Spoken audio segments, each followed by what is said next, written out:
6 शवारमे। ये तुम 6 शवारमे क्यों मंगवा रही हो? हम तो सिर्फ 4 लोग हैं। यार मुझे बहुत भूख लगी हुई है। मैं 3 शवारमे खाऊंगा, बाकी 3 तुम लोग खा लेना।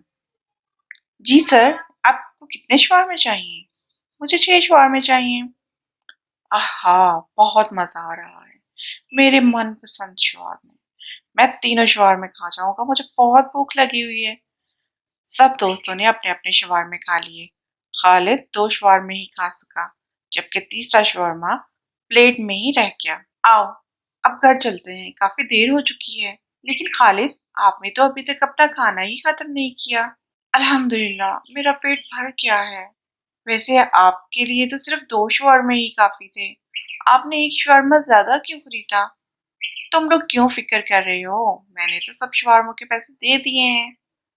बात पैसे देने की नहीं है मेरे दोस्त। अल्लाह ताला ने हमें खाना ज़ाया करने और फजूल खर्ची करने से मना किया है। अल्लाह ताला ने फजूल खर्ची करने वालों को शैतान का भाई करार दिया है। ओह, बहुत शुक्रिया मेरे भाई, आपने बिल्कुल ठीक कहा। ज़रूरत से ज़्यादा खाना ऑर्डर करके मैंने बहुत बड़ी गलती की। इंशाल्लाह आइंदा मैं एहतियात करूंगा और ज़रूरत के मुताबिक ही खाना ऑर्डर करूंगा।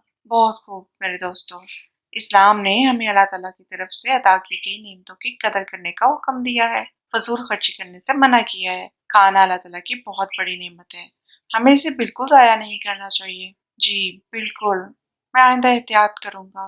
लेकिन अब इस शवारमे का क्या करें?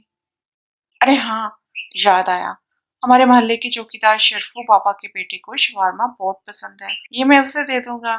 तो बच्चों, इस कहानी से हमें सबक मिलता है कि खाना बिल्कुल ज़ाया ना करें, बल्कि अपने इर्द गिर्द मोहताज और गरीब लोगों का ख्याल रखें। अगर उनको खाने की ज़रूरत है तो उनको दें। कहानी पसंद आई हो तो लाइक और अपने दोस्तों के साथ ज़रूर शेयर कीजिए, ताकि वो भी सीखें अच्छी अच्छी इस्लामी बातें।